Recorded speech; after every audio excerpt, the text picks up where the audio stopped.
Hello Capricorn, welcome back to my channel, The Vibes Inside. I'm preparing here to do your reading, Capricorn.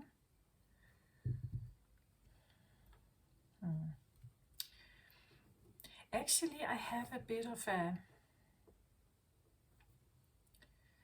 and I don't, maybe it's because this Sagittarian full moon is here just around the time when I'm doing your reading, Capricorn, because I get a bit of, I wouldn't say it's angry, I feel like it's determined. It's determined to do something. I feel like despite something, or despite not having help, or despite nobody believing in you, or something like that.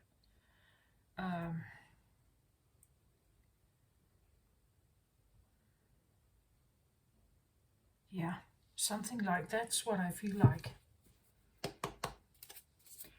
So it is a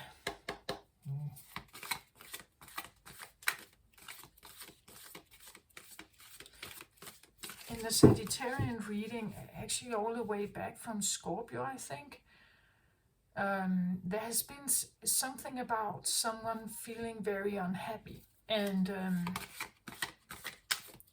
someone feeling unhappy, someone feeling undervalued, someone feeling being up against something that is way too difficult. Like I do feel like it's actually a bigger message, that this is something about, I've talked about it before in some of the readings, that it's like the society we are in, when you belong to society and you participate in it with everything in it, it's very masculine.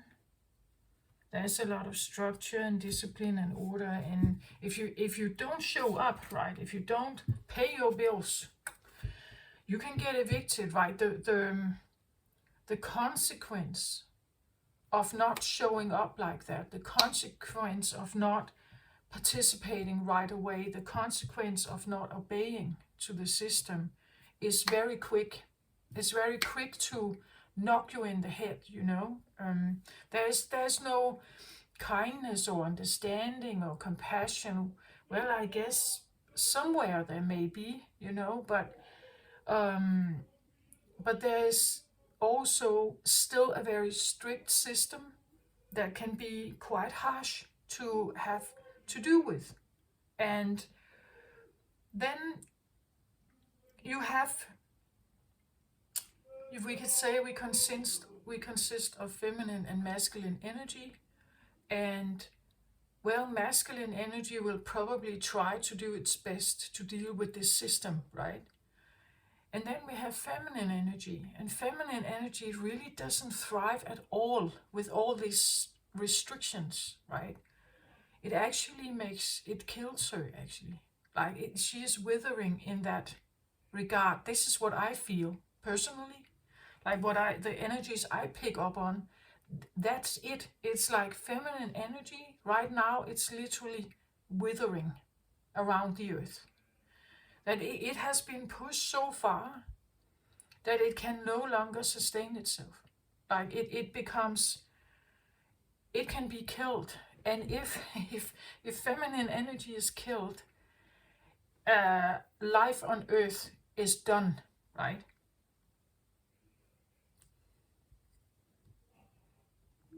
Life on earth is done. And what I felt was coming with this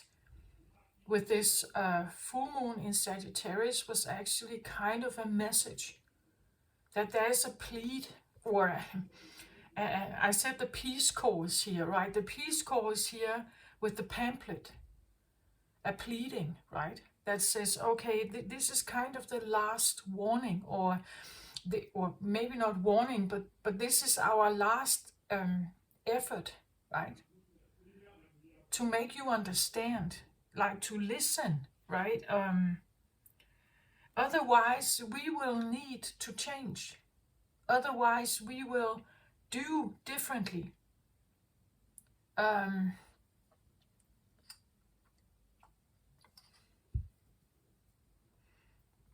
this is the last caring stroke that I have to offer.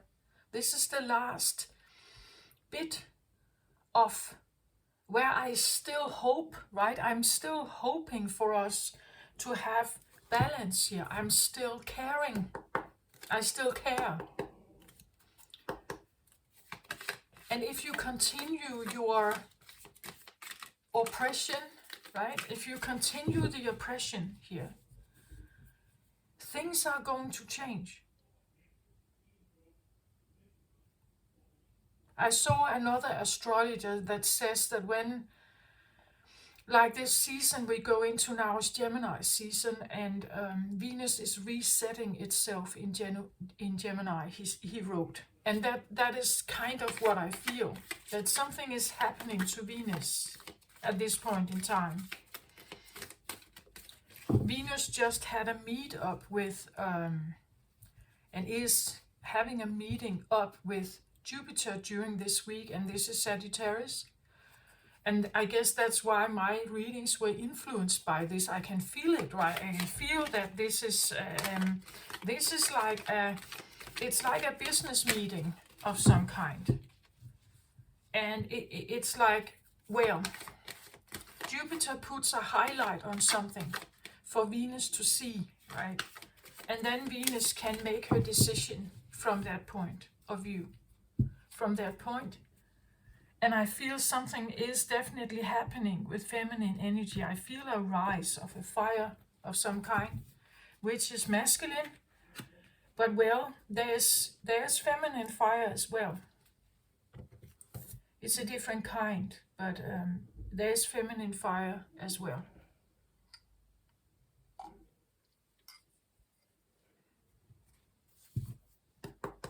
And I feel like there's this plead bargain going on right now where she is definitely asking to be heard.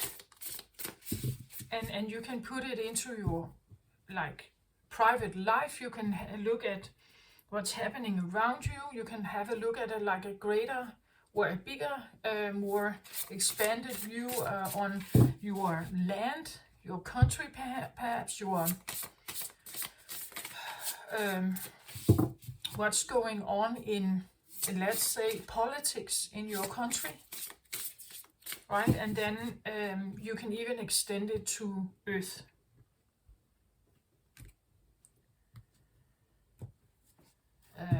Okay, so, but this is what I feel.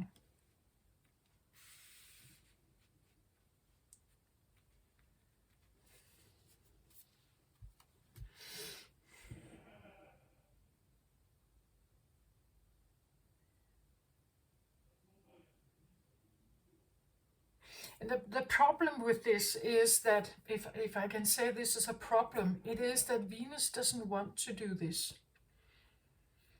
Like, Venus is forced, like she has no other, there's no other way out for her. I've talked about this before in Capricorn readings, that sometimes Capricorn are up against something that is so massive that they can either stay in their energy and die and being killed, or they change.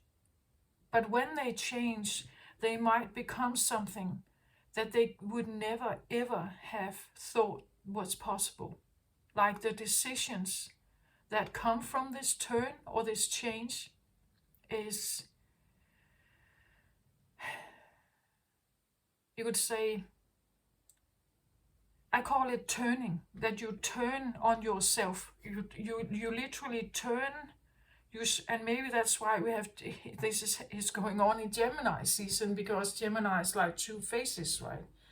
There is an up and a down. So if you normally are up, when you turn, you become a down face, or happy face, sad face. So if you are happy or have been happy, you turn, become very angry.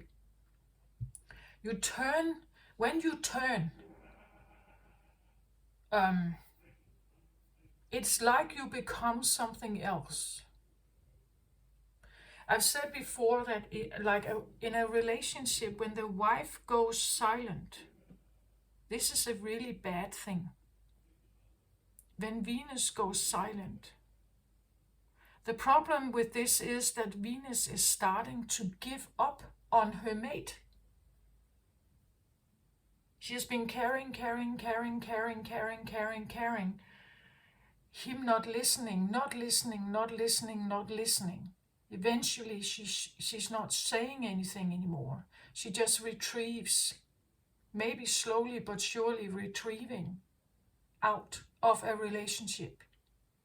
He doesn't get it. He still continues to do his stuff. He may not even actually feel that there's a distance going on. He may not even...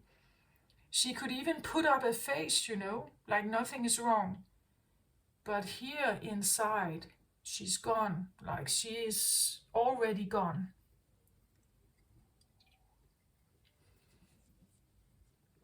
She's leaving. It's that kind of energy that I feel is here. Like it's that feminine energy is forced into a reset. And I say forced, she doesn't want to. She really doesn't want to. But again, you can only have a plead bargain for so long going on, right? You can only set out suggestions for so long of cooperation and connection.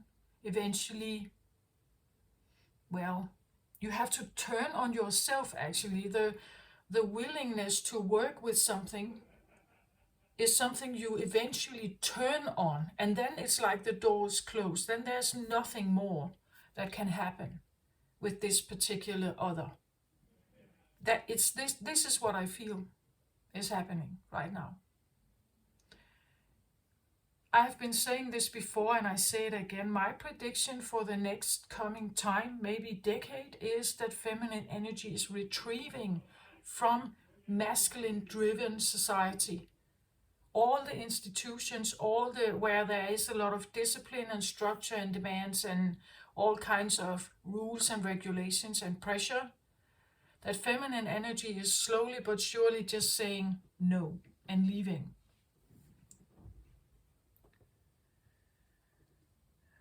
So this is what I feel, actually. And this can be very local, it can be private. Maybe you feel this inside, that there's something about you that feminine can relate to, your body.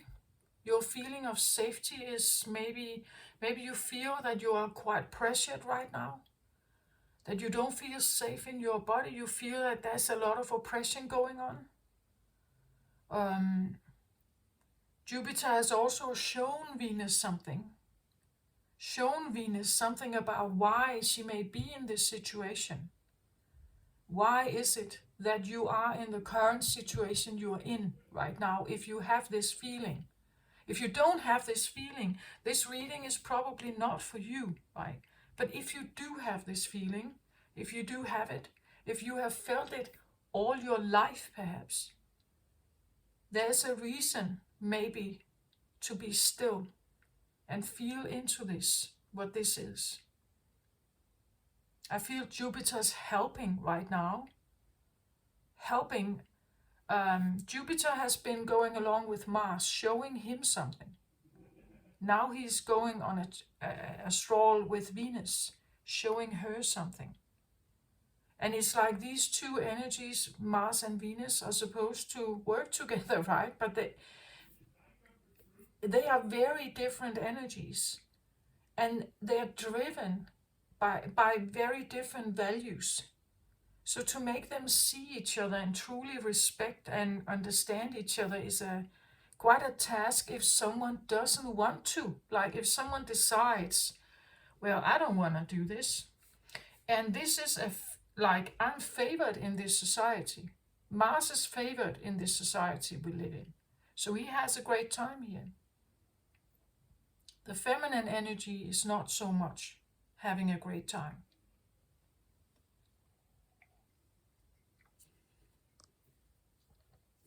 And this, of course, if we think back in time, well, feminine energy has probably been under guard, you could say, for like a very long time, because it can get out of hand, or that is at least what is said, right? That that feminine energy can be too tumultuous if it has free flow. So we keep it kind of under lock. But the problem with this is that you use masculine fire to keep it under lock. But there's feminine fire here as well, and this feminine fire can turn and become a very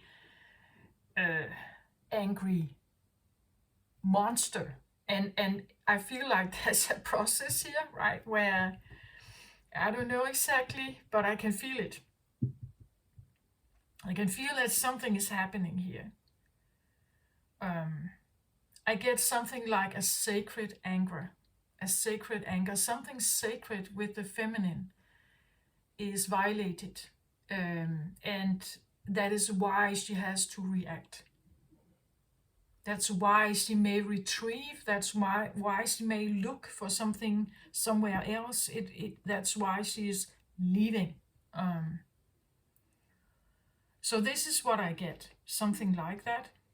I feel like it has been building a bit from Scorpio, perhaps Scorpio reading to, again, Libra. Libra was kind of like holding space, hoping, still putting the Pleatbarken out there, the little pamphlet for them to read, right?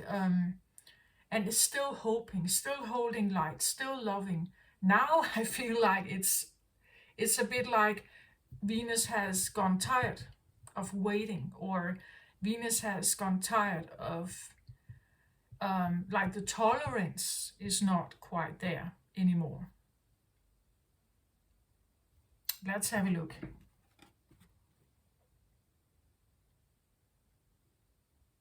Decision card.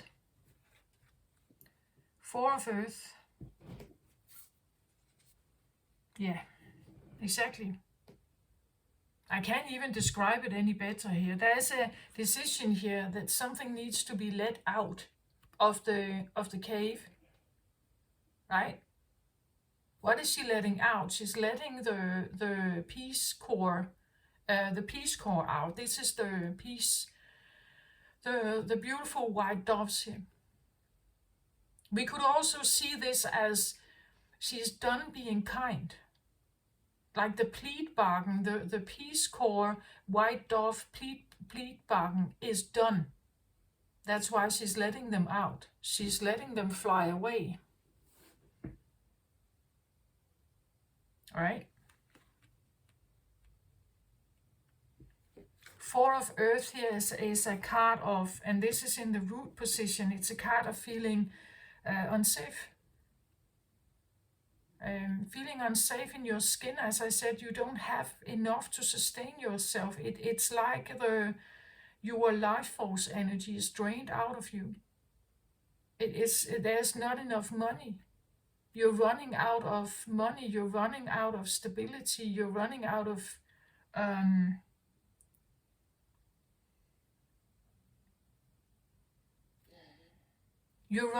means, you could say, to sustain yourself. There's no longer any, like the energy is too harsh, perhaps. You don't feel safe here. But it's in the root position. And this tells me something, right? It tells me that someone here, at the core of their being, feels like this. This can even be, transferred.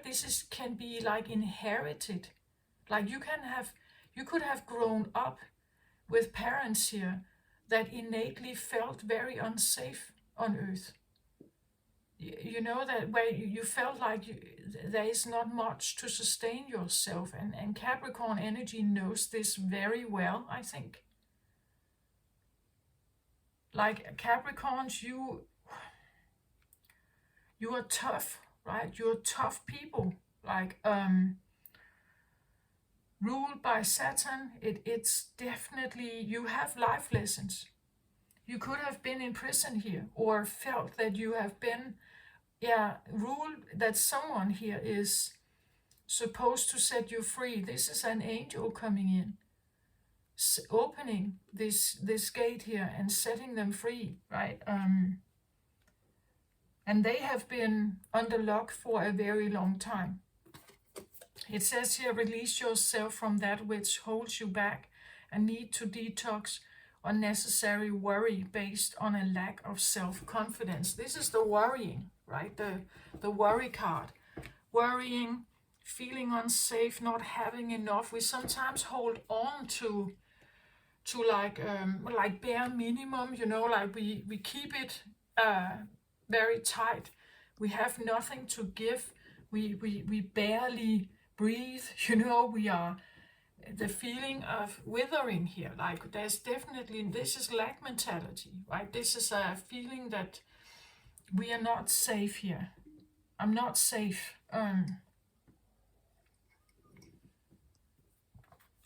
This is a strong worry card. The card that comes after this is where the worry manifests itself. The Five of Earth is, here you become homeless. Here you have lost everything. There's nobody there to help you. You are without support. You are out in the cold. You are freezing, starving.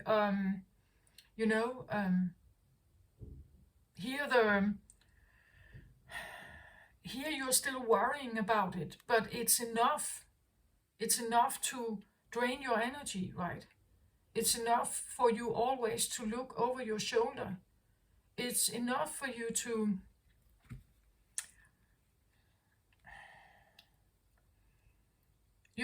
the way you make life work is that you count every penny. That's this feeling that you count, save and count every penny you have.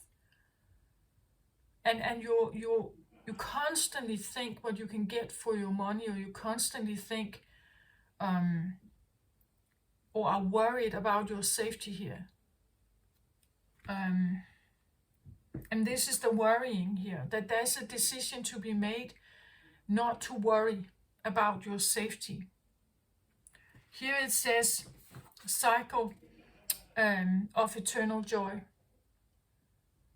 So you see that there's quite a difference from feeling so under pressure here and feeling that you have nothing, or you barely have minimum here, and here you have eternal joy. There's a decision here that says that somebody here wants to join the circle of eternal joy. And they're right there at it. It's right here. They're just looking back. And they're moving over here. It's almost they are looking back like, do you come? Are you coming or what? Are you coming or what? Because I'm leaving. I'm gone. I will leave this. I get a feeling of like shifting from the third dimensional energy here, and then the fifth dimensional energy here. And someone is saying, I'm done with this. I'm done with the life that is here, where I constantly feel unsafe, where the masculine that is here will not protect me and will not sustain me and is not there for me. Like, if we look at raw masculine energy, like the Mars energy is very fiery. It's very will strong, and it can come across as egotistical. Like it bursts off on its endeavor, right? And then it doesn't really care about everything else. And it's like the feminine could have this feeling of like, hello, there's something else here but you, right? There's something else here alongside you, but it's like, you're not even listening. You're not even We're not negotiating anymore. You're just doing your stuff. If we take a look at how this could work out for human beings, it would be something like that the brain is in control of everything and your body is merely following along. That what your body wants, you ignore. You dictate the body to look in a certain way. You dictate it to run miles or go to the fitness gym, or if you want to be like an athlete, you're pushing your body. But the body actually has its own limits, perhaps, right? As I just said, that when you show up to work and you are maybe debating some kind of job, a task on your job, maybe you're actually in a dangerous environment, like maybe there's, I don't know, toxic fumes, maybe there's asbestos, maybe there's, things around you, and your body may, put alarm bells out. But because you have a job to do, you stay. Your body is saying, I have to get out of here, right? And your mind says, I don't care about that, right? We are staying because we have to make this. We have to get this done, right? And then your body can have a breakdown later in life. And you are wondering, what's wrong? What happened? Why am I not why are you not functioning? You could be angry with your body. You could be disappointed. What's going on? Because we are expecting the body to be like a robot, because that's how masculinity works. It's a robot. We can look at society and the expectations in society. It's a hamster wheel. We have to do the same every single day. It's like a machine. That's the expectations to us. And if we have sick days or even long-term illness, it's like, okay, this robot is unfunctionable, right? It's a problem almost. If we can't show up, if we can't deliver the same amount of effort every single day, it's like a robot. We have a robotic work environment. I understand that, of course, there are workplaces that may be better and so on, but many jobs are still working in this fashion. And we are disregarding the body in this. Some are they are lifting too much weight and they get back injuries and everything. And then we are almost blaming the body. The body has told you this a long time ago. As I said, feminine energy, they will tell you in the beginning. They will tell you when you're not treating it right. But if you keep telling it and something else is not listening, it keeps talking and nobody else is listening, then eventually it stops talking. Now it's just observing what's going on. And if you get to a low point, eventually you break down. You can see this also, let's say, people that have addictions. Well, this can go on for a very long time until there's a breakdown.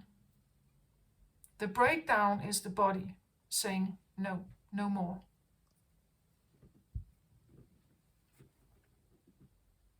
It's not the mind. The mind would continue, right? The mind would continue having this experience. but the body breaks down eventually.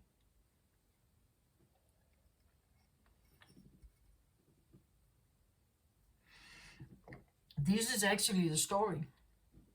I don't have to say much more. But she's standing right there. Are you coming or what? This is the last. This is the last call. She's just looking back at what she's leaving behind. They are leaving here. They're looking back and saying, okay, final pleadbarken. Because I have one foot over here. Are you sure that you don't want to come? Because in here, over on this side, we could have eternal joy. Eternal joy is the opposite of this, right?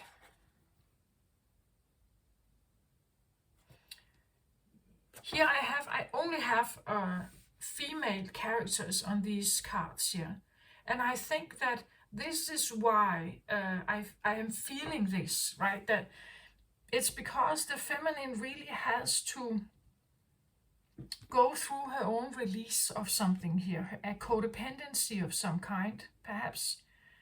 Even when she feels very scared. This came out also in the full moon reading, that even with perceived consequences, perceived maybe deadly consequences, she has to do this anyway. She has to make her turn, her shift here anyway, right? She's choosing something else. She's choosing, instead of worrying, she's choosing something else here. I don't know what this is. Eternal joy. Is this literally someone leaving, as in dying? If Venus is resetting herself, she could be going through a rebirth. Meaning that she is not going to be the same. Because she is forced to some kind, either she will die the way if she stays here, she will die. The worry is very real and draining her.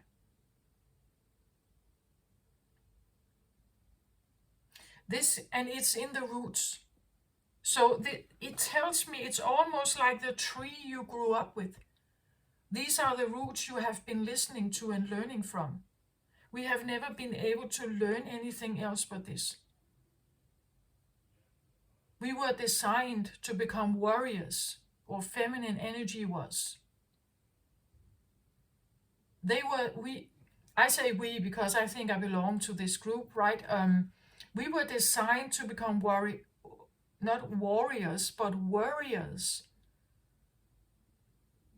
We were fed with threats on our life force.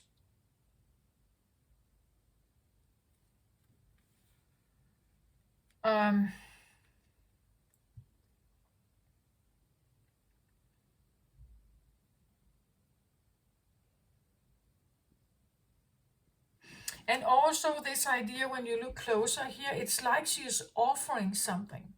She's doing this with her hands. It's like, she just take this, right? You know, it's like when you...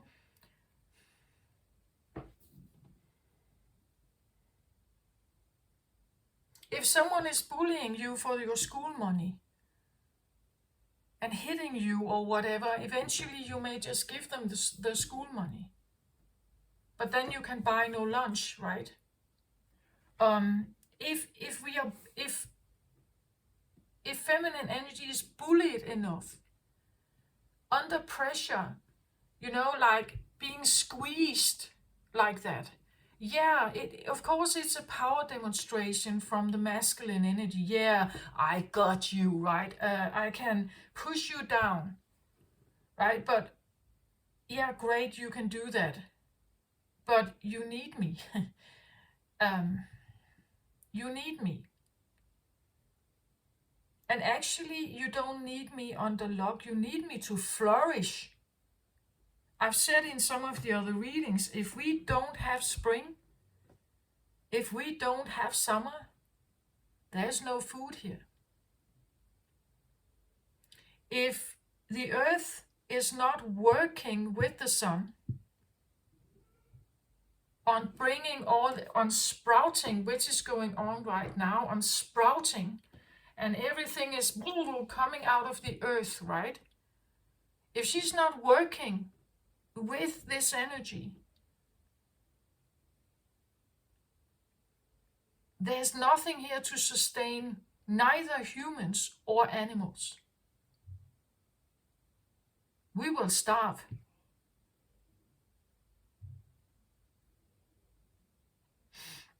We can see a bit of this happening when we go through the summertime. When we get to, let's say, late July, August, we can witness that the sun is very, very hot. And it takes a toll on the plants.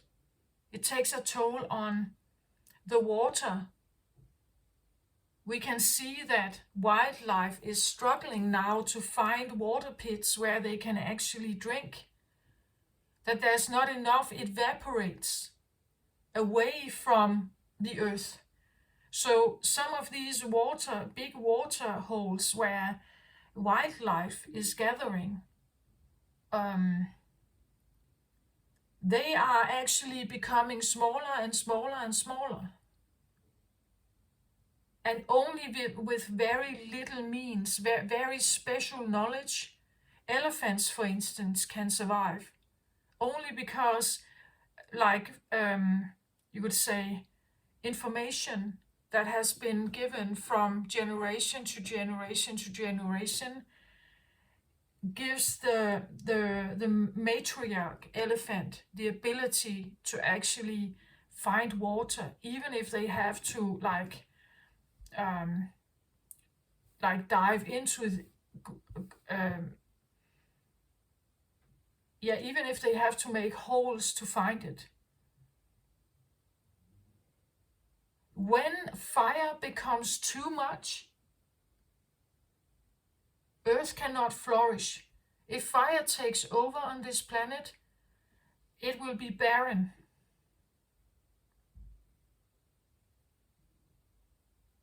The ozone layer is real. The problems is real.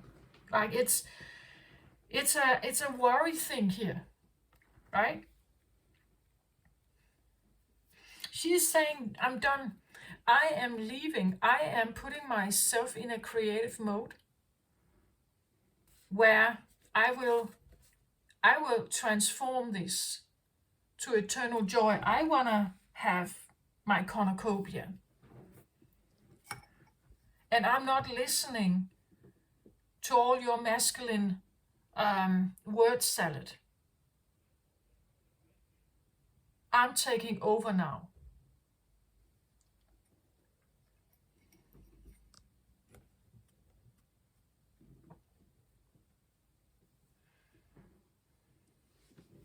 At least I'm taking over for myself, right? So instead of being codependent on a man for income, we may see a bubble also of more independent women becoming more, having independent businesses. You know, that they don't want to be codependent. Like they don't want to be in caves here.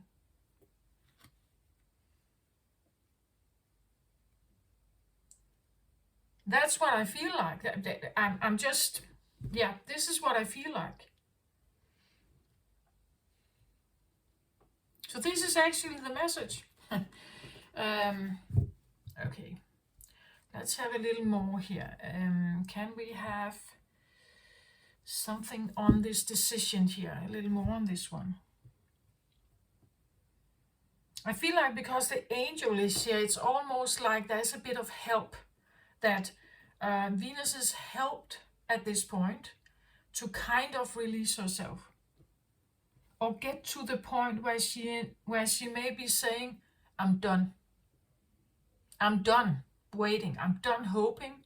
I'm done waiting for any kind of truth here or cooperation.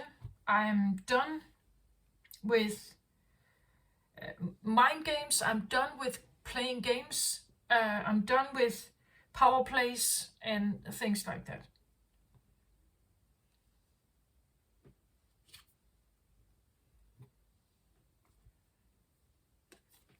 Five of Swords here.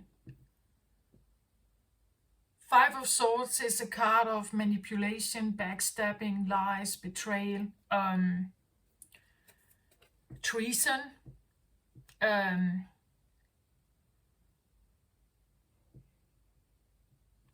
it can be mental, or it can be spoken, verbal abuse perhaps here, or dictation, you know, like someone dictating you how to be or look, or there could be orders here, but orders with second agendas.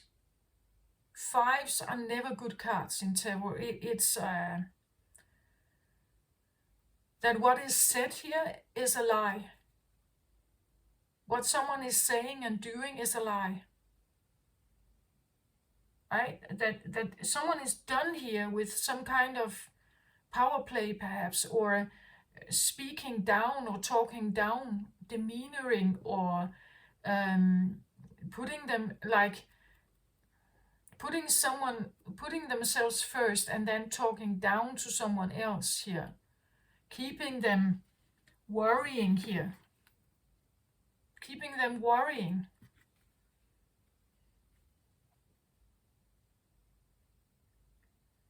That this is done.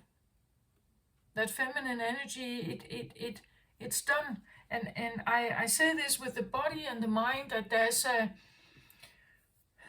well, I believe that some people have balance about this, right? But other people definitely don't. Like, we are indoctrinated with the masculine voice inside the matrix, inside society. We follow it strictly. Our brain is almost like brainwashed to think in this way. There's no room for feminine thoughts. It's very little. And it has no real priority.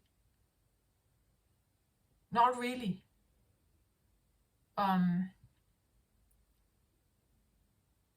And so the masculine, big, mechanical voice is still the one that runs us. Most of us. It still runs our mind. And what we are supposed to do every day, right? How we are supposed to show up and do stuff. And we feel obligated. We feel, obligated, and we feel that we must or have to.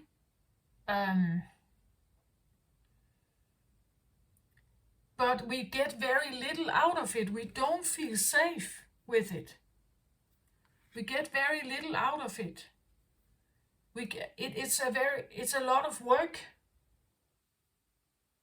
to be involved in this with very little outcome here. Okay, let's have a card on the Four of Earth here. And this is not new. That, well, all the feminist, like the feminist thinking, the feminist way of thinking, it's not new. It has been around for a very long time. But has it really mattered anything? Not really, right? It hasn't changed much. It has almost become this laughing matter, right? That, oh, she's just a feminist.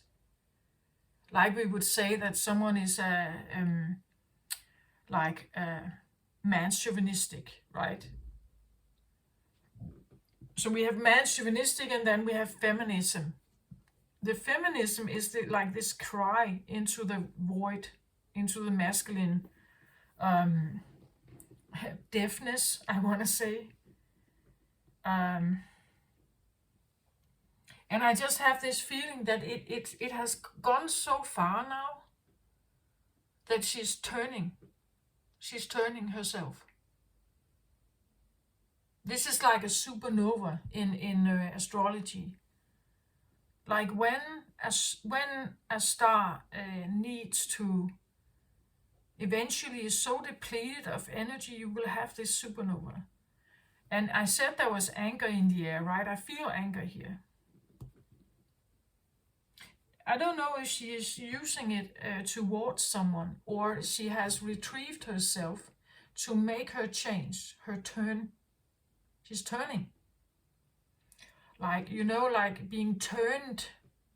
We use that around turning into a monster, being turned into a vampire. There's something going on about the like a turning, and here it's something that happens, but not because she wants to, because she has to. Or she stays, but then she dies. And that's why she's leaving here. She's turning herself here. She's shifting.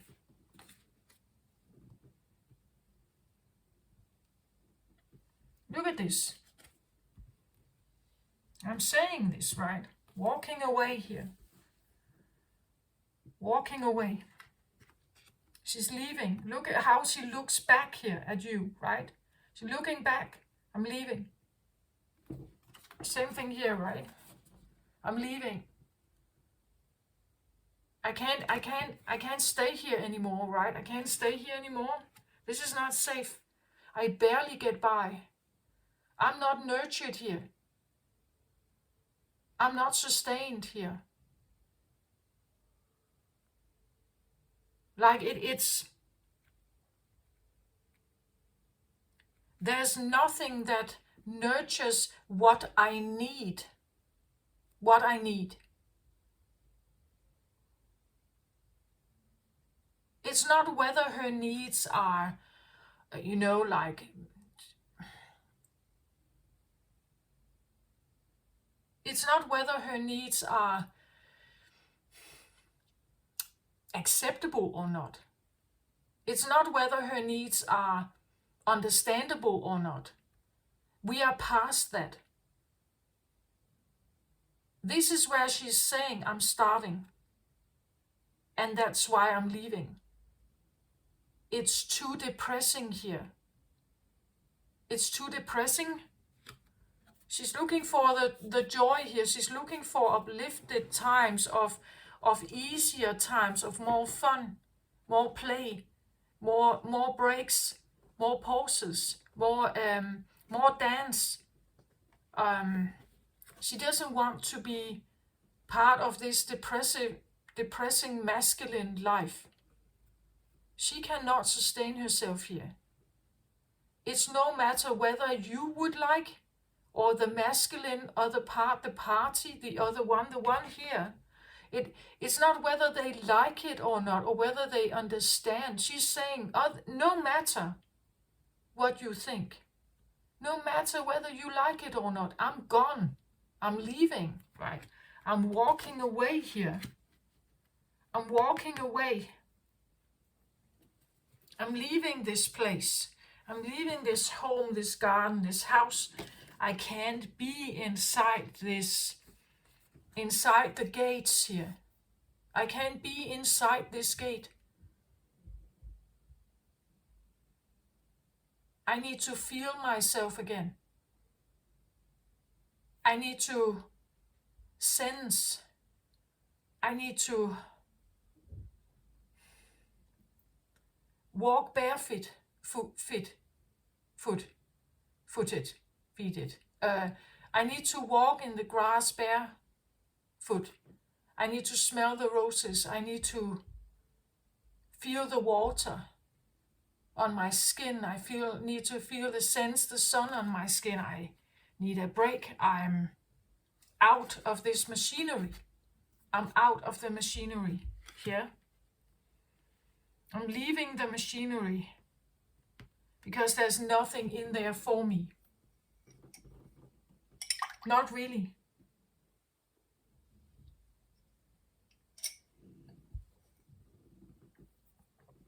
I said in the full moon reading, I said that to be in there, like to be in this society, you have to be masculine. Like you have to think like a masculine, you have to behave like a masculine, you have to show up like a masculine, you have to learn the rules of engagement in here. You have to fit in. You cannot really be free in there. And that's exactly it. You cannot be you in there.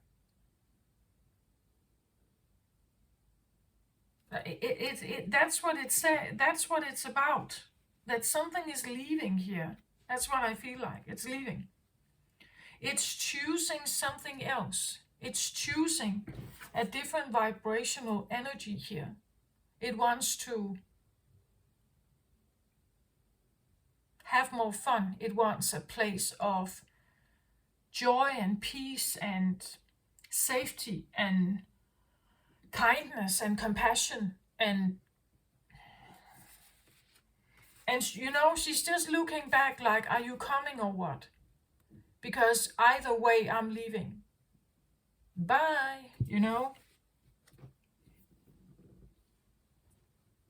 She has made the decision. The decision is made here. Decision, right? Decision. The decision is made now. She's no longer, you know, like back and forth and yeah, but maybe I should stay, maybe I shouldn't. It's made. The decision is made. As I said, when a woman goes silent, it's a bad thing. It's a really bad thing. Because now she is deciding, she is in a deciding mode. While she is still there in the relationship, she hasn't left yet. While she's still there, she's indecisive. She's hoping. She's hoping for the other one to see her, to understand that she feels like this. She's not happy. When she realizes he's not even reacting on my silence, then she becomes more and more, you could say, sad. It's because she still cares. Here, she's done caring. There's no more caring. She's done here. She wants her own happiness. She's done. She wants her freedom. She's releasing herself from whatever bondage or codependency or something here. She is done. She's definitely done here. She's very much done.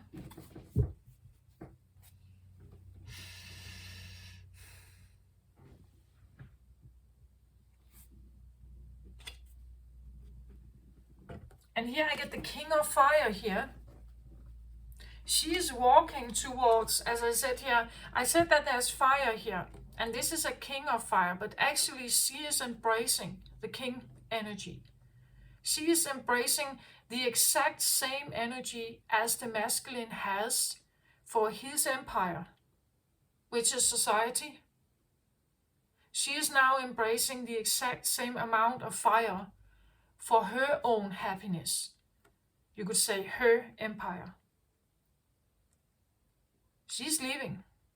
She want to go somewhere else where there is a King of Fire here. It could be someone that she wants to be with, or she's embracing this energy within herself. She's awakening this one in herself.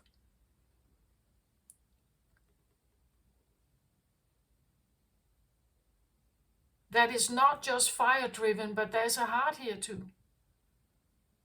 He's very wise, this guy. She's leaving to have more fun here. A King of Fire can be very fun. He is, so again, I talk about maybe someone leaving a marriage, someone walking away, someone feeling that they have been in a very, very barren and very, you would say, manipulative relationship perhaps here. Someone done waiting, someone done being breadcrumbed. Someone here is giving her, could give her attention here. Someone here is, again, this King of Fire could be Sagittarius energy, Jupiter energy. which is meeting up with Venus right now. She's joining with Venus, Venus is joining with Jupiter here, King of Fire. And what he has to say, I feel like he's listening, she is listening to him here. That there is more, right? There's more to her. He is shining her light on her, opening a portal here, telling her that there's more to life, that she is way more than the life that she lives, that there is a possibility of leaving here. Again, as I said here, the woman here is like an angel coming in, opening this cage here. It's like he is opening her eyes to see. And she's giving an opportunity to leave here. With this full moon, you can start manifesting this if you feel this resonates for you. And you are the Venus that wants to leave here, right? This King of Fire, Jupiter here, is here to tell you something. That listen to your heart, and then you go for what you want. And he is very old, very wise here, right? And she is listening. She's listening to what he's saying.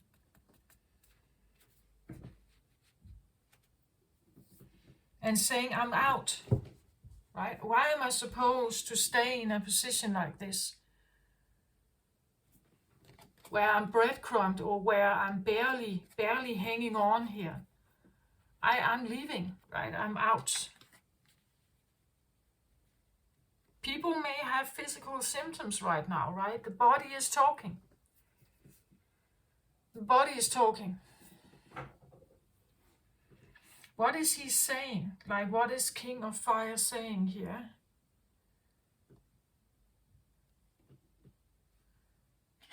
Yeah, he's saying to awaken her fire, Queen of Wands here.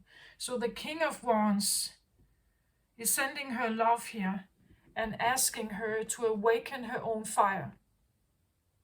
Awaken your own fire here. As I said, she's awakening her own fire.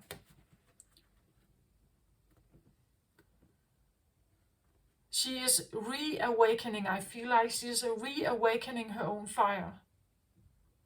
It's a sacred fire. There's something about, and she is choosing something here, or creating something here with her own fire.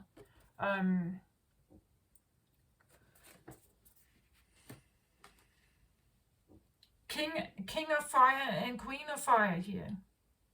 King and Queen of Wands, right?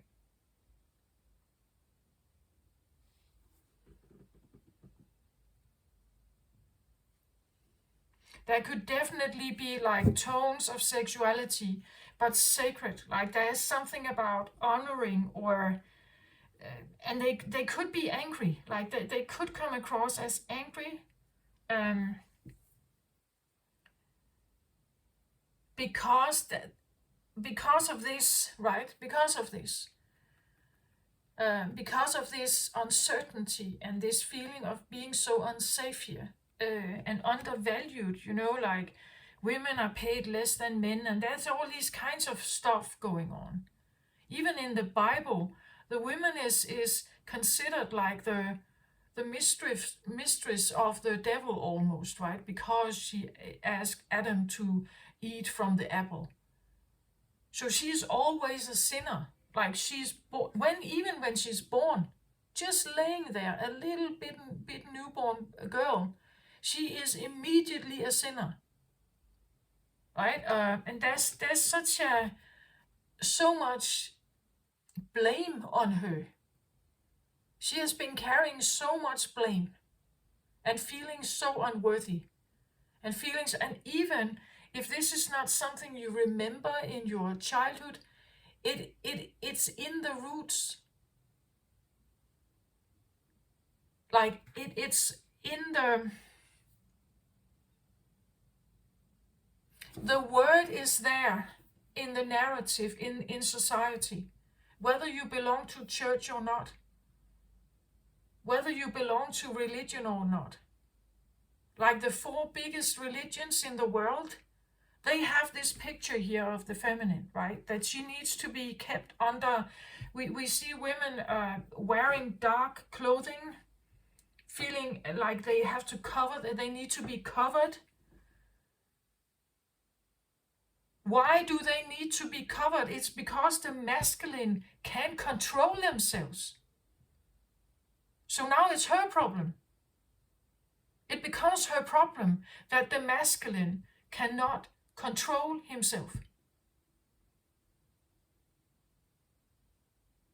It becomes her problem. She's not safe with him, but still they are married. Still they get married. Still they are supposed to live together. Like, if you think about that, it's crazy. It has been so for centuries. It's crazy. Of course the feminine is done. Of course they are done with this. It gets so bad eventually that she doesn't care if she dies. I think some abusive relationships, I really feel that sometimes I think a woman in a very abusive relationship, if she has been kept down for so long, eventually she doesn't care. She doesn't care even if it means that she's going to die, that she will be killed. Because actually that would be a relief, right?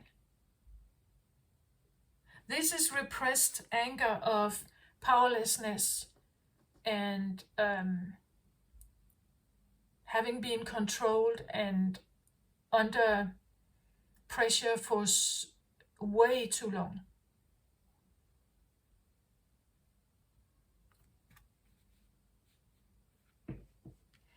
And as I said, the decision is made. She has, if she hasn't left physically, she has definitely left mentally. She is gone here. She is gone. She wants to walk away. She wants her colors back. She wants freedom back. She wants to enjoy herself. She wants to laugh again, right? She wants to be happy. She wants...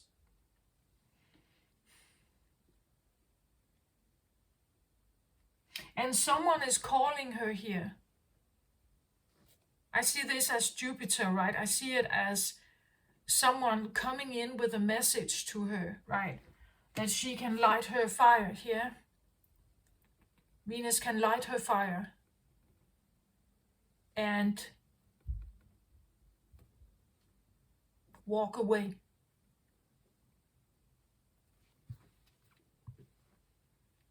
Or come towards him, right? That she could come with him here.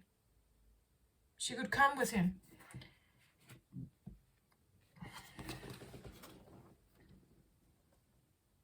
So you can say getting out of one kind of misery here and then moving towards someone here that seems like he's promising her something here. So is he a trustworthy guy, this one? What I feel like is that it's not that he's saying, come to me. No, he's telling her to ignite her own fire.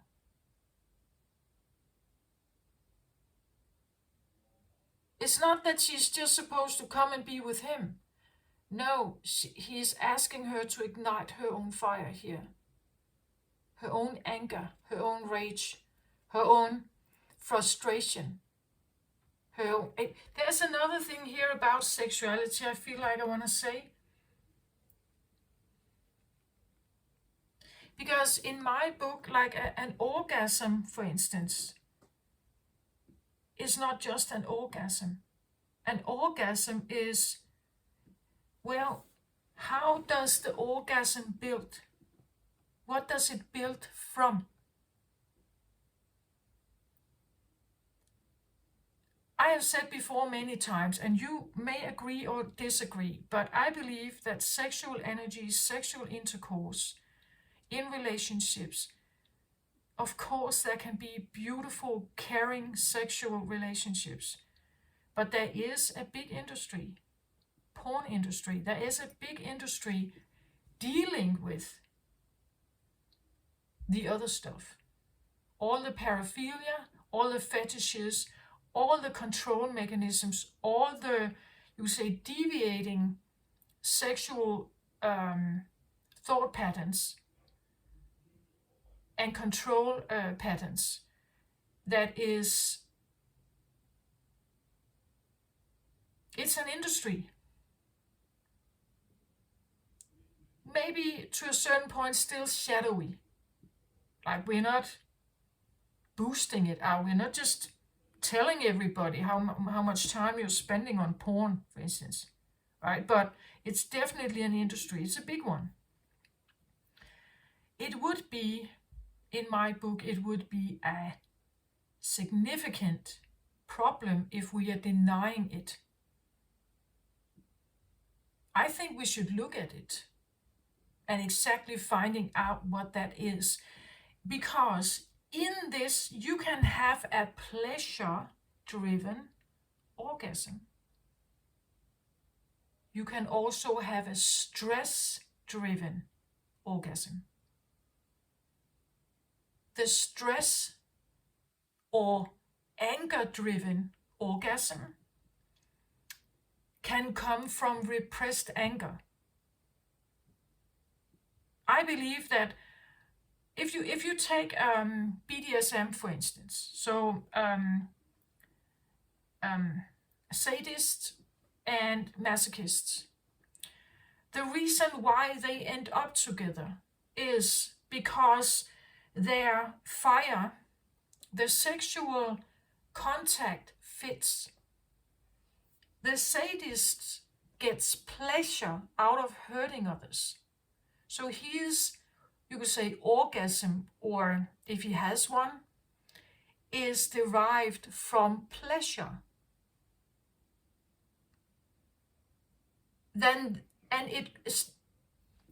But pleasure that comes from he at one point being in the opposite direction. Like, once he was the one who was abused. Now he has put himself in the role of being the abuser and having pleasure out of it. The masochist is still in the prey position. The masochist, the sexual pleasure that comes from this connection is coming from being in a situation that resembles one they were in once. The one they were in once, they had no power at all. They were powerless. They were utterly and totally in someone else's hands or under someone else's command. They couldn't escape, they couldn't run, they couldn't do anything. Every time they are with this sadist or this encounter, they are reliving it. They relive it with this one, putting some kind of pain on them. So they relive it. The orgasm comes from trying to deal with this trauma. The orgasm is a way of trying to be in a very difficult situation as they were once, but getting out more successful.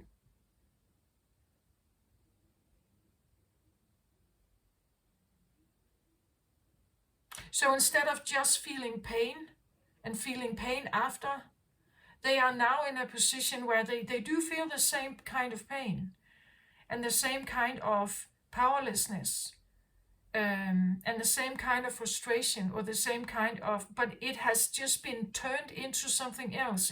They are trying in their mind to turn it into something else. They're trying to have victory over a deep, deep-seated pain. But the problem is that when you do this, you never really get out of it because you inflict it again and again and again. Every time the masochist is in this dynamic, they are in the exact same experience again, trying to have some kind of better outcome. So we say, oh, but it's an orgasm. Yeah, that must be a good thing. It's a stress relief. That's what it is. It's only a stress relief. It's not thriving. It's not beautiful. It's not kind. It's not helpful. It's addictive.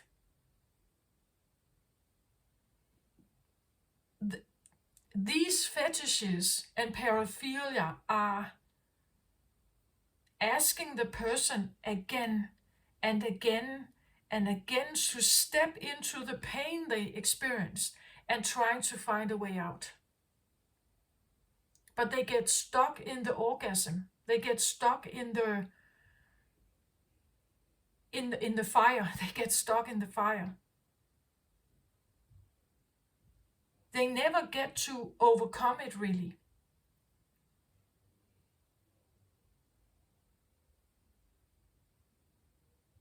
It's a coping mechanism. A lot of sexuality, I believe, in this world is coping mechanism. Because we feel like this.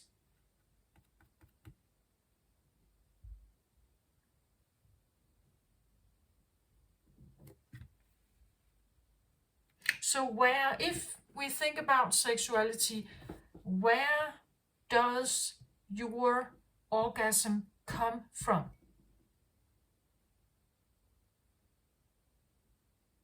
You're with a partner.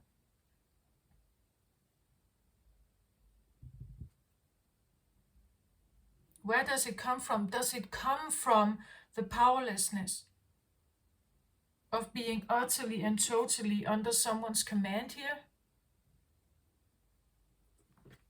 Very codependent, no ability of escaping, no ability of getting out.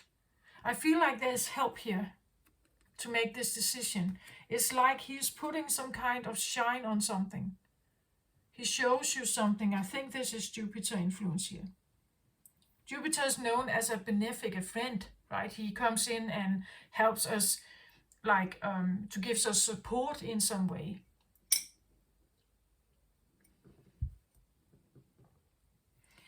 But then I was asking, what is he saying, this King of Fire? He's saying that she should ignite her. She should become a Queen of Fire. A queen of her own will. She should ignite her fire, right?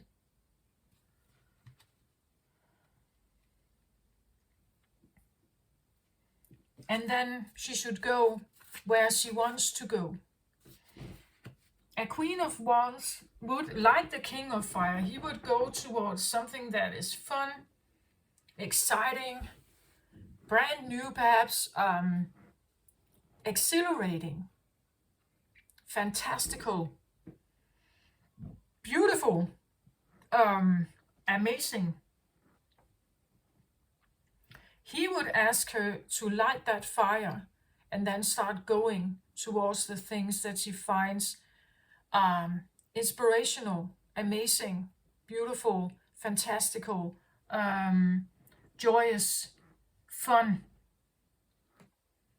Where she dances with life instead of being dimmed by life, right? She should go and have fun here. That's what he's saying. Go and have fun. Release yourself from this, whatever this is, and go and have fun. Go and have fun.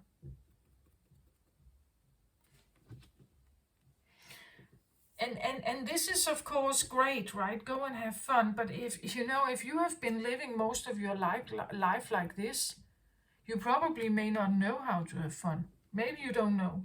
But she still has to go.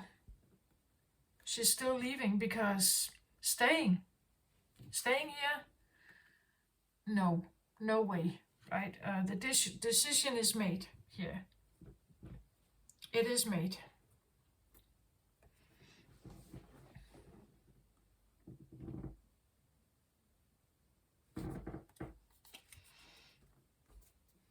So the decision here, I get this card, the coyote here. The coyote is typically called, it's associated with trickster energy, right? She's seeing something here. It's time to release ourselves from things that are trickster-like here. That nobody can play tricks on this one, right, anymore. It's done. I get almost like the feeling it may have been on the way in you, if you feel this is you, but now it's like there's this something is said here. He's saying something here.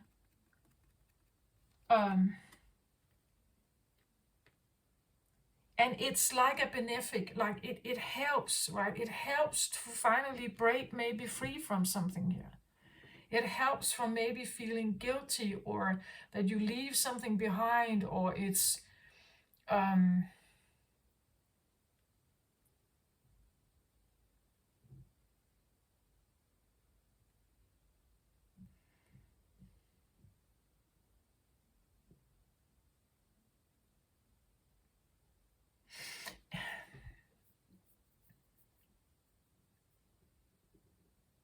I think relationships are difficult in that way.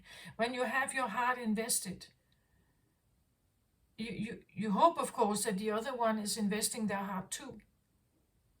But if you're the only one investing your heart in the connection, it is neglectful, right? You get lonely. It feels like a betrayal,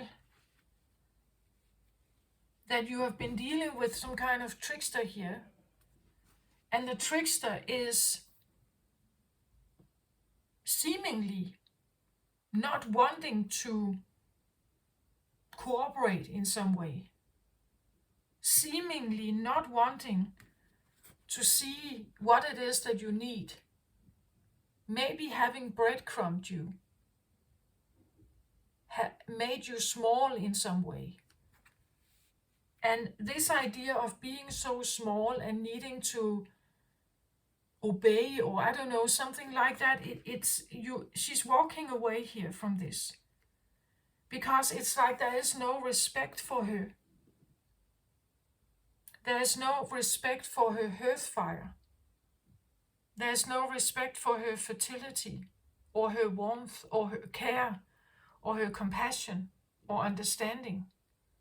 There is no respect for it anyway. So maybe I go somewhere else here.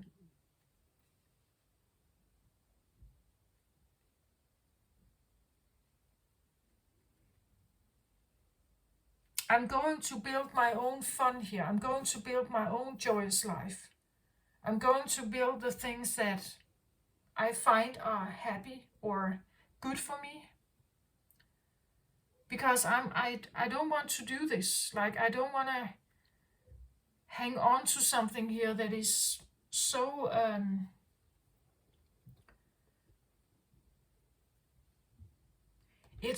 she's hurting here. It's hurtful. She's in pain. Suffers. I get star card here as well. This one showed up also, or was it in the full moon reading? Aquarius energy here.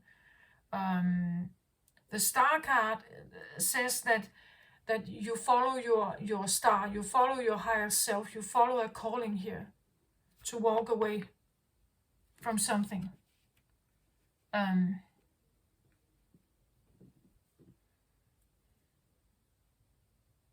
She wants to be in an environment that nurtures her.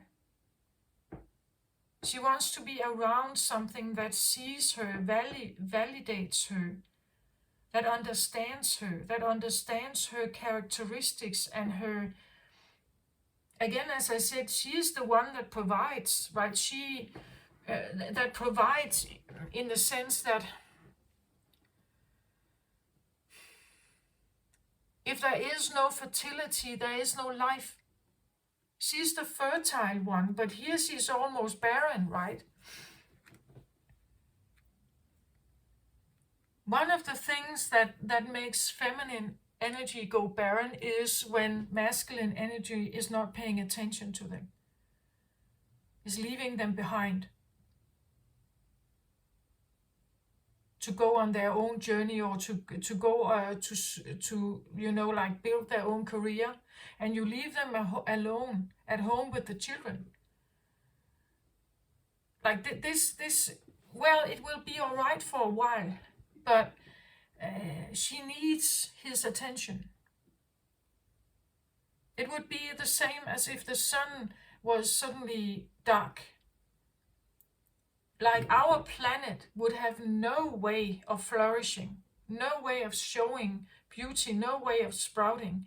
Like she can't, like the attention of the masculine must not be too far away. If it's too far away, then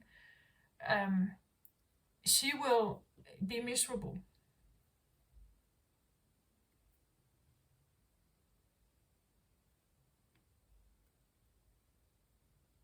But of course, if this is what you want, someone to feel miserable, and you have pleasure from that you know that you can control something, I just want to tell you that it will not last.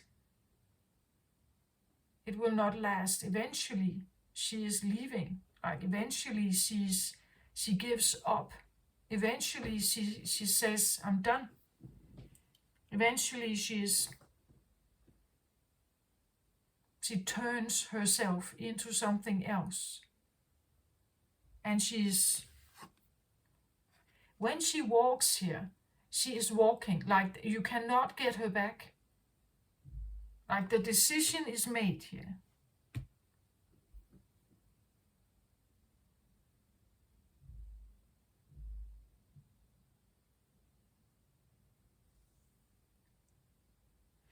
And it can even be made from frustration. It can even be made from rage or anger. That's what I feel like he's saying. He's saying, find your inner fire, right? And walk away from something that is not, that doesn't see your worth, right? You go and get it somewhere else. You go and find it somewhere else. And she is leaving here.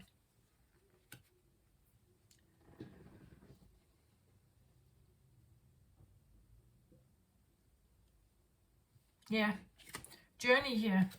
She is going on her own journey here. She's leaving no matter what. And you can't get her back. Like the thing is that she no longer listens. Like she has ignited her own fire here. It means that she doesn't care. She doesn't care anymore. She's out. She's gone. She's done. Like she is gone on her own journey. I said it before. It's like it can get so far that eventually she's walking here. Eventually, she's walking no matter what happens to her.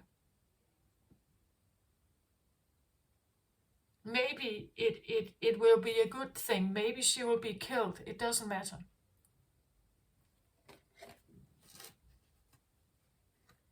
The restriction or the domineering or the being caged here or something, it's no longer a choice to stay. I feel like it's no longer a choice to stay. We are too close now to being barren, right?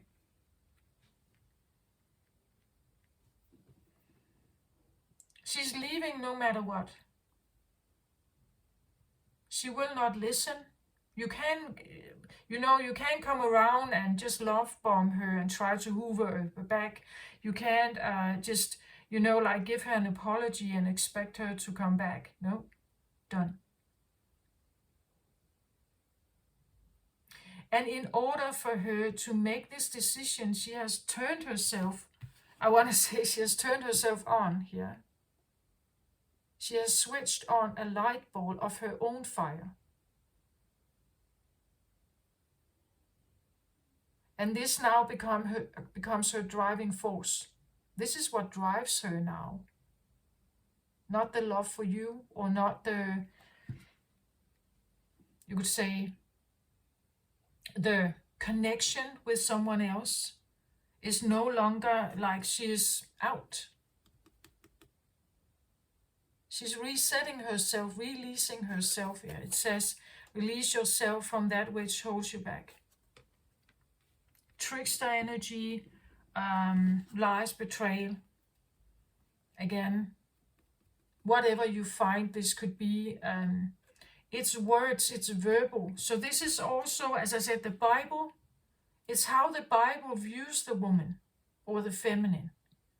When I say feminine here, I say it can be a man and a woman, but you're heart driven. Like your normal way of being is heart driven. That you care and you have compassion and you are peace oriented and you are driven by peaceful coexistence between each other. You want to build with each other. You want to thrive with each other. You want to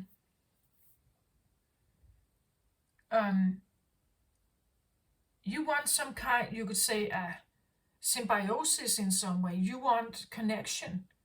You want to be someone's partner. You want them to be your partner, not to be solo, right? Not to be single. Or not to be single in a marriage, or feel single in a marriage, or feel that you that you are in a marriage, but they go solo and you go solo. Or they go solo and force you to be solo too. Right? And this is what I feel like, no, I can't do this anymore.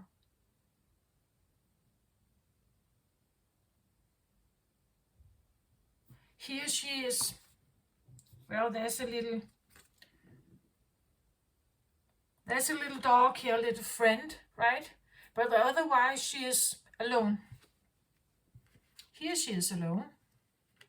Here she is alone. Here she is alone. Here she is alone. Right? She's leaving. She may look back, right? But, well, it's done. She has made the decision. This is maybe just to declare that she's leaving. And then she's gone. She's following someone's advice here, I feel like. And I said this could be like Jupiter. Jupiter can be a father energy. It can be someone maybe with big influence here. Sagittarius energy could be Jupiter here. And he is asking her to ignite her own fire. To turn her switch on. And then go for the things that she wants. Not to be a second wheel of someone else. Which I believe that much culture is actually designing the woman to be. We just have to get her married, right? And then she's in this marriage where everything can happen.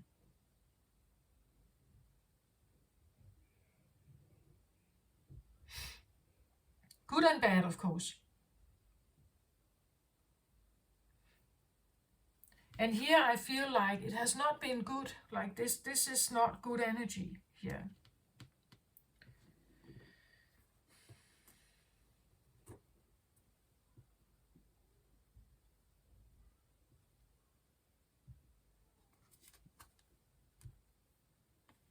So I wanted another card on this one. And I get this one.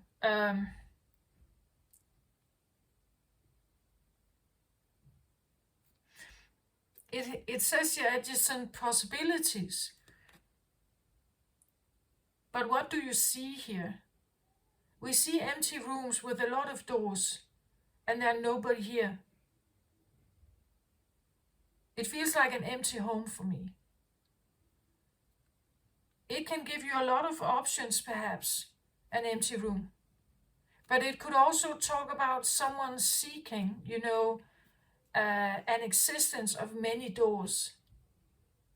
That someone here wants endless possibilities. Like someone is seeking the adventure of all these different doors here. But the problem is that they may never have said so, right? They may never have told you.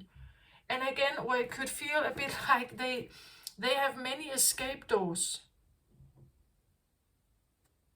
And no matter what, they have many escape doors. Or they always have a lie that fits, that gets them out of trouble, right? It always ends up you being alone with your accusation. They have left for some reason. They always have an explanation to get themselves out of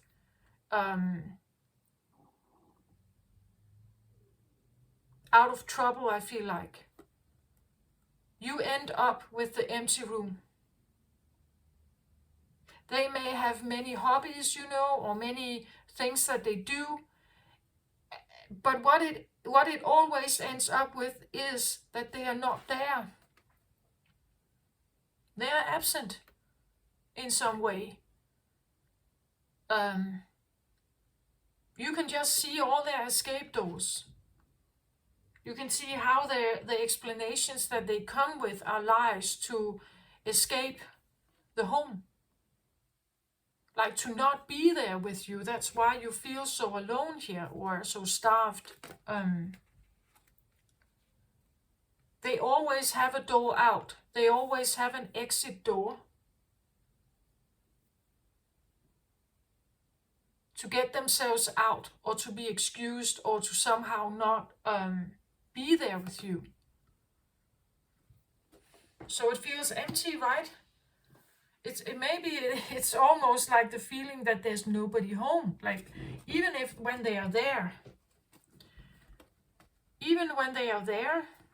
it could be the feeling that you are engaging with this, that there's nobody there. There's no real connection. There's nothing. That they have already left.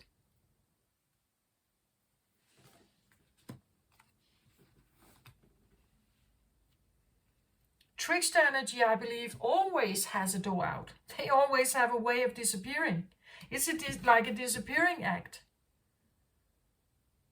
They have ways of making disappearant acts in your life where you end up feeling alone.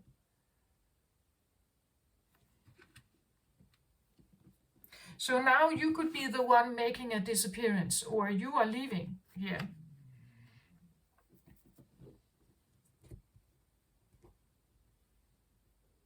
You have ignited your own fire.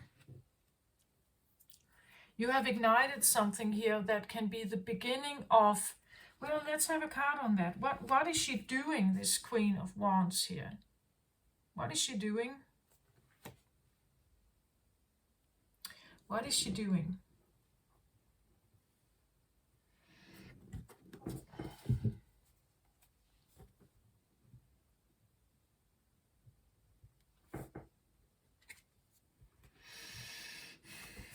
So I get Nine of Fire here. Nine of Fire is normally a card of being exhausted.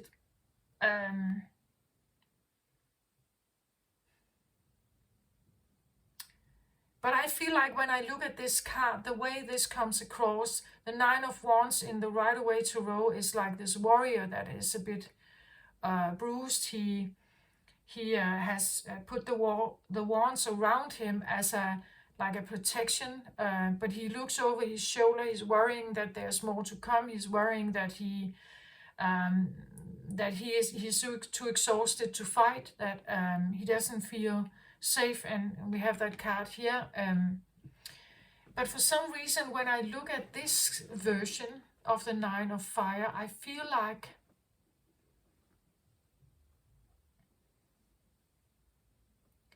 yeah, it's correct that if she stays in the relationship, she would feel like that, what I just described.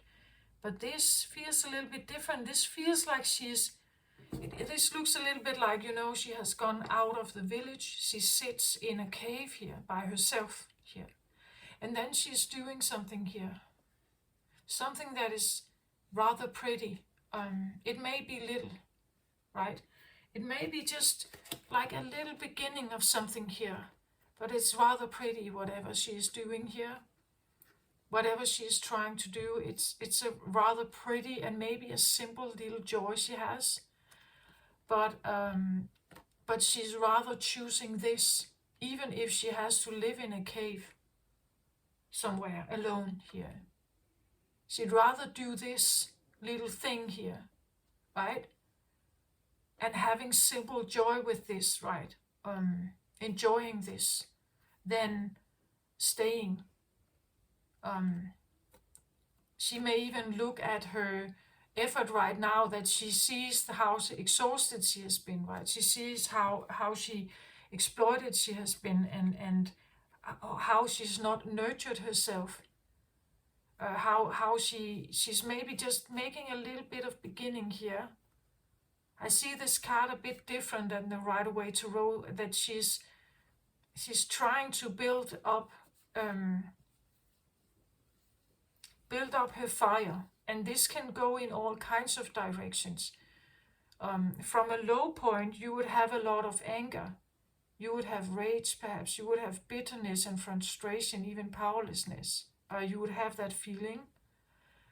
But when you turn it around, you can go towards joy, courage, strength, happiness, fulfillment, excitement, and so on. Here it's like she's starting something that feels like maybe a simple joy. But this can be a starting event or a starting journey here. A journey that she's starting on her own. As I said, it could be a little business or something. Something that she enjoys it. Like she enjoys doing this.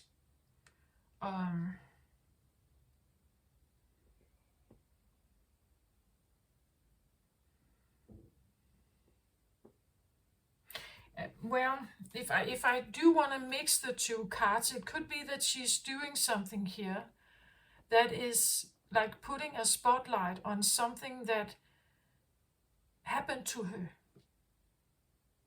Like what exhausted her so much here, and then putting a focus on that. This would be like someone maybe, writing a book about the abuse that they have gone through and how they got out of it, right? Or someone talking about living with alcoholic parents and how it changed them, and how it took the joy away, for instance, and how they are working their way back to find that joy again. So it could be something like that, like she's switching on some kind of maybe focus here, maybe will and focus to have a look at something here. After she left, she is in the cave on her own here, right? She's on her journey now here, away from something, and finding simple joy, perhaps. Very small little things here that she can do that is giving her a lot of joy or fun, or just simple care in some way.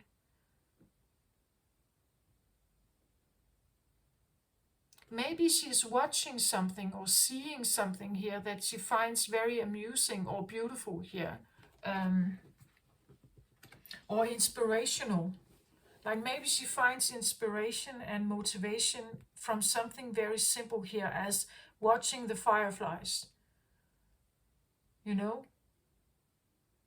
Or when there is a star here, right? And the star we also have here. So listening to this star, following this star, becoming more acquainted with what this star is possibly her new focus. It's possibly her new endeavor, and maybe even if it's kind of exhausting to look at it, or even if it's kind of draining. I see the Nine of Fire sometimes also as an addiction, because, well, fire energy can be fun if you have one.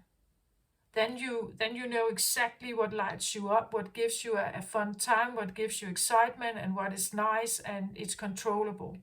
The more fire you have, it's like you have a forest fire. It becomes more and more difficult to handle it. The more fire you have, the more wands you have, the more difficult it can become. And as I said, it could exhaust the body, it could exhaust the person. When you have a lot of fire there, it's like eventually it's like you are surrounded by fire, like a forest fire. How do you get out of it? This to me is like the equivalent of like an addiction, and finding the way of looking at this addiction slowly but surely, perhaps, and knowing how it has exhausted you in some way. But then you still turn it around here. It's like turning anger into productive, positive action, you could say. She's making her star out of it. So again, it's like turning something around, something that has been very problematic and very abusive, perhaps, and then slowly but surely turning it around, because she has made the decision now. She doesn't care. She doesn't care about what this other may think or say or want from her, or even if she has to starve or die in this cave. She doesn't care. She'd rather do this. She'd rather sit here and follow this inkling, follow this urge. She'd rather do this than be in this, whatever this is. Because it's empty. I feel like it's empty. Someone has always a way out here.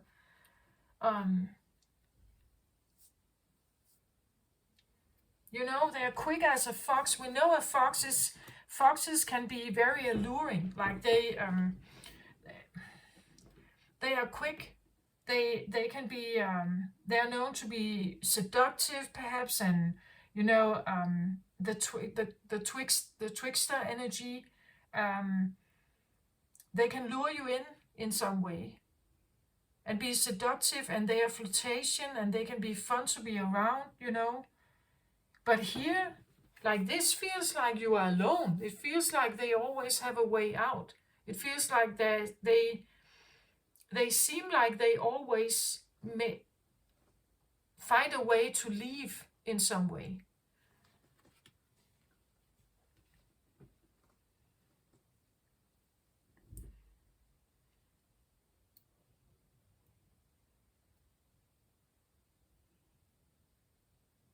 It could also suggest that maybe you have tried many doors here. You know, maybe you have tried many doors, or many things. Maybe you have tried to consider many things here. Maybe you have tried again, as I said, the plead bargain. Maybe you have tried many messages, many peace offerings. But now it's like you are shown one door here that shines over the others.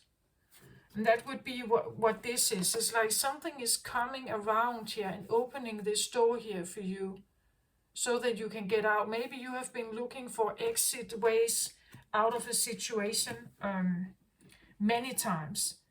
but you haven't really figured out how to, or you didn't have the guts to, or weren't brave enough. But here you are, like you are leaving here. You are leaving. You have left already, I think.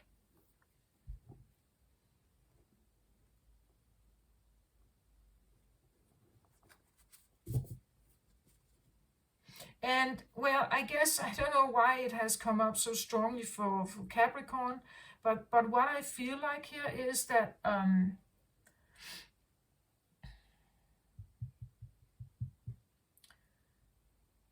it's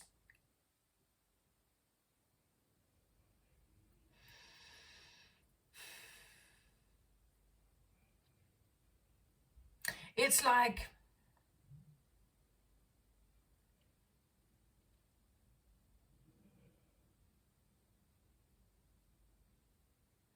it's not really a, I think when you have gone so far like this, the decision here is actually not it's quite easy to make it. You have already been through all the problematic ones, all the heartaches and all the worries and all the disappointment and bitterness and all this stuff of being like betrayed or left behind, or you have already been through all of the hard stuff. I feel like all of the big, like the big shadow stuff here. So when you actually arrive here, it could be a very quick decision with very big impact. Like maybe you change your name, you move somewhere else, you don't care. You literally don't care.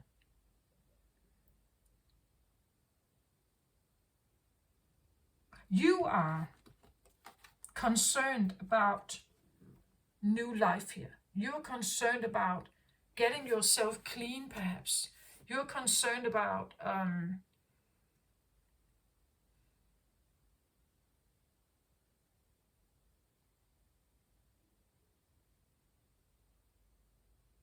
doing what makes you happy. Maybe building the life that you want, trusting your gut here, trusting your inner fire here, trusting that star that leads you to make this decision.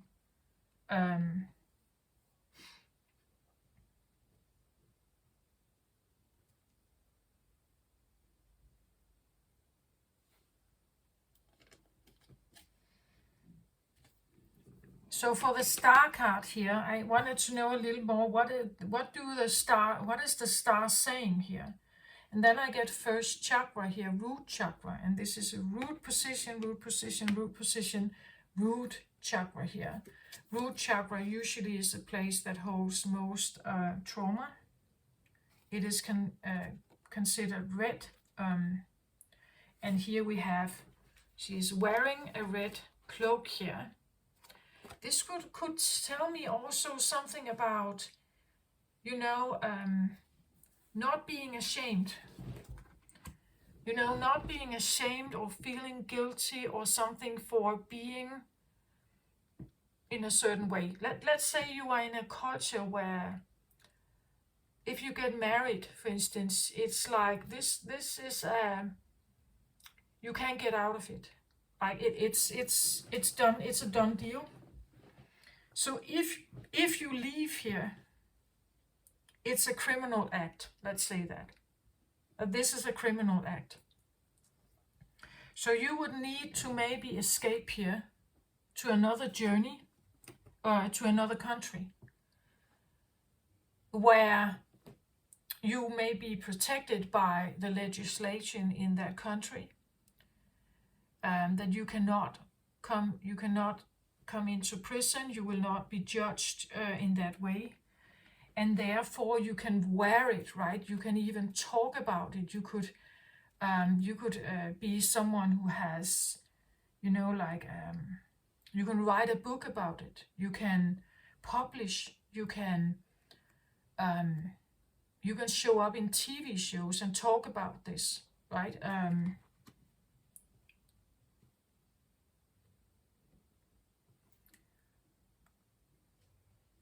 It could be the feeling of have been part of a cult. And while you are in the cult, there is no way out. Right? There is no way out. But now it's like you're given. For some reason, you have been maybe deciding on this for a long time. You're given help here to exit something here. And you are now on this journey here. But when you get out, eventually you talk about this, right? It's like, it could be that you're wearing it here. Meaning that you're not afraid to talk about it. You're not afraid to share it. You're not afraid to warn others, you could say. To share information about what may have happened to you, things that people don't know, because as long as you're in it, it's a very well-kept secret. Right? It's a very well-kept secret, like any cult. Cults are... It's like people can get brainwashed in there and believing in this leader, right? They can get brainwashed. They literally give up all their fortune. They invest it all in the church or in this cult. They use a lot of their energy, like physical energy, as in working, hard labor in the field, or buildings, or that's one of the reasons why a cult can become so big. It's because it's a lot of labor that's put in there for free. Like you don't have to pay construction workers if you have a cult, like cult members who can do this. They will do it for free. They will even put all their money into it, into this society or into this community in some way. So it's like, I talked about the matrix, I talked about leaving a matrix behind that really doesn't care for you. It doesn't care for you. And then talking about it, right? Talking about it and how it has affected you, how it has hurt you. In what way did you feel this? In what way has it harmed you, right? So writing a book about it, having podcasts, publishing something, speaking about it, making videos about it, becoming this person that it's like she has a mission, right? She has ignited something in herself and she has some kind of mission. And this mission she is now trying to figure out how to grow it, I feel like, but also feeling like the after stress, you could say, of leaving. You know, all members that leave very strong cultures. I know that if you look at, for instance, there are some actually films right now you can find them on Netflix, that talk about young Jews that are leaving, like these very established New Yorker Jewish communities. That they're leaving them because the demands and the restrictions and the more old-fashioned ways of living is they can't be there, right? They feel like this. They feel strangled in there. They're suffocating in it. So they are leaving. But when you get out, there's sometimes very little help. Like you really have to be determined, right, to want this. You have to be determined to do it anyway, no matter the considered consequences or the perceived consequences, right? You have to stick to your...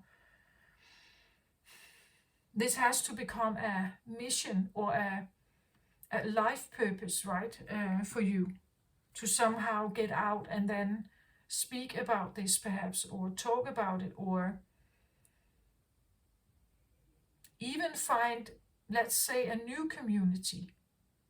Some of these Jews that have left, they have actually established a secondary of course, very little community, because the religion in itself, the being Jewish, that's not the problem. They do actually want still this, but there are so many restrictions about marriage and having a lot of children, and because of the Holocaust, all Jews have to marry and get at least 10 children, right? Because they are trying to republish the earth with the 6 million killed Jews. So there are some very strict and very focused values on something. There's a lot of mourning about the Holocaust. There's, and of course, probably a lot of other things going on, but which I don't know anything about. But there's a reason why people leave. There's always a reason why people leave. It's because eventually it becomes too abusive. Eventually there's nothing there. You know, young Muslim women that are trying to leave a very established Muslim environment because maybe they fell in love with someone outside of it, another culture, or they just feel so suffocated in there. And they are considered like commodity. A woman in very strict Muslim environments cannot decide for herself. She is under strict rulings by others.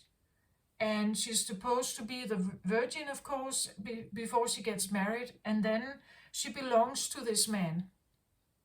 And if she's leaving, honor killings can actually be done, right? Uncles and so on, they will try to find her and kill her in honor of the family, because she cannot behave like that. She cannot seek her own freedom. And I get that feeling that these repressive systems, that it gets so bad that eventually she doesn't care. If she is in a very unloving and starving environment here, where she can't breathe, eventually she doesn't care. Eventually she will break out of this, even if she knows that she will be killed. She has to try. It's worth a try, right? It's worth a try, even if I am escaping, even if I'm fleeing the scene. I have to try. I have to try to get out of this, even if I have to sleep in the cave at night alone, right? Even if I have very little to amuse myself with here, even if I feel exhausted, I will do it anyway, because going back is a death sentence anyway. Or I go right back into abuse. I go right back into being more miscredited, more abused, more restricted, more conformed, more bullying, more punishing, more whatever. And I can't do that, so there's only one choice. Whenever the option to flee or to leave or to walk away is there, I'll take it, right? No matter what happens.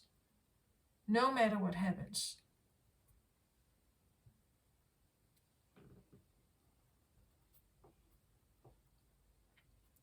Because from being maybe more passive, or as we see it here, she's holding out her hands like that, like either offering the last bit she has, or she's asking for certain money, or she's asking for just a bit of bread. Instead of being this bit like this little person with very limited power and very limited and kind of powerless, she is resetting herself to reignite a power. a power she may not even have known that she has, because this is like the last resort, right? This is, there is no other way for me but to ignite this and then leave, right? Then leave here.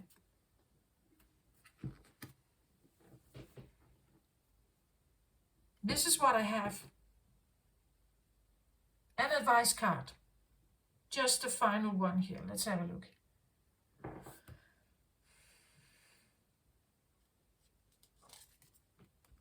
It says here, Mary of Nazareth, the Mother of God. It says, I am blessed. My courage gives birth to the divine. So again, it's like, even if she has to be very courageous and leave and live in the cave and have nothing and be utterly alone and not knowing where she is supposed to go, it gives birth to something. It births a little bit here, or she gets to understand the star even more. That the star out of very little becomes bigger and bigger for her, to watch it here, or to do something, engage in something. But she has to do it, right? Nine of Fire, again, I feel like this could be a rehab. Someone may be going to rehab. They are, but they're doing it so that when they are actually getting out of this rehab, they are more empowered. Like, this is also about like taking care of yourself. It's about recognizing what my biggest problem is. How have I been mistreating myself because of something here? Because of a root trauma, because of neglect or something here, and how it has kept me so restricted in some way.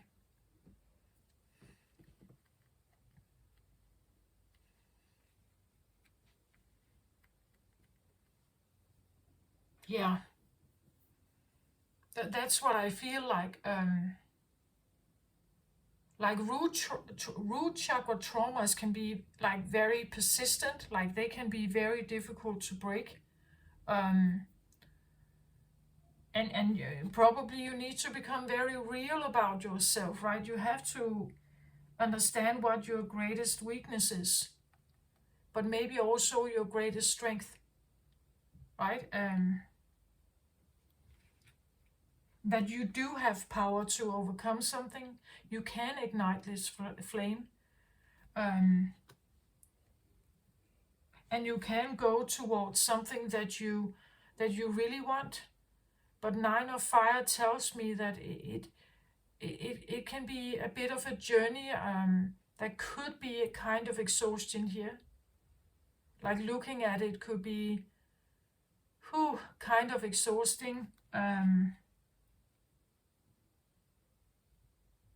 But it could also be the feeling I have to go through to get out, right? I have to go through this.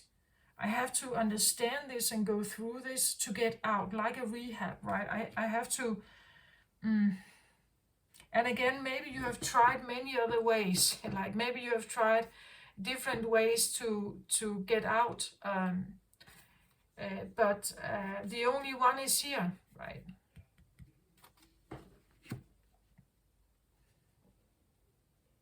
Sometimes we have to go through to get out, or we have to go through to find freedom, or so there could be like an exhausting journey here, like a bit like a secret escape out of a very controlled country, right? That you have to go through that to get out, to be the one that can actually wear this and speak about it and talk about it. And there could be a while before you get to that safety, you know. Maybe you need to hide in the back of a car, and you need to disguise yourself or something like that. but eventually you get to this free land, or you get to this place where this other thing can no longer hurt you. It can no longer, it has no say anymore. And that's why you can wear it, right? That's why you can wear it and you can talk about it, and it has no more effect on you. It no longer impacts you. It no longer can belittle you or make you feel small, or it has no power over you anymore.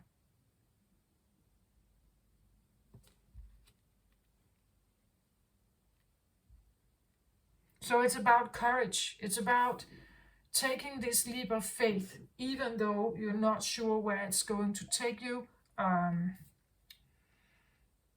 But staying is not even an option, I feel like, in this case. Staying is not an option. You have to go.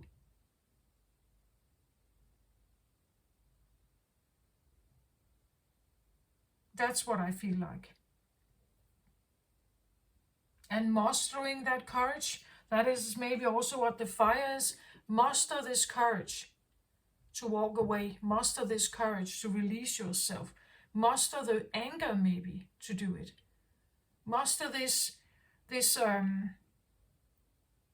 the anger or the frustration, or the muster it, and to get yourself out, right? That's what he's saying here.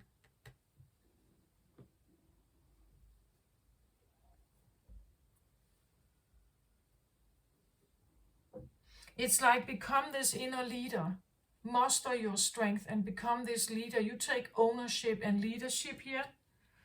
Yeah, there may be a phase to go through here, but your courage is going to birth something here, to birth something that is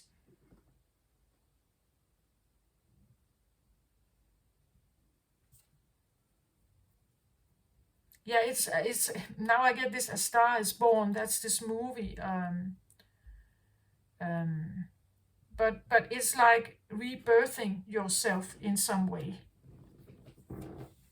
Yeah, so this is what I have, Capricorn. I hope this helps somehow. Take care of yourself, everybody out there. As always, I send you my love and light. Bye-bye.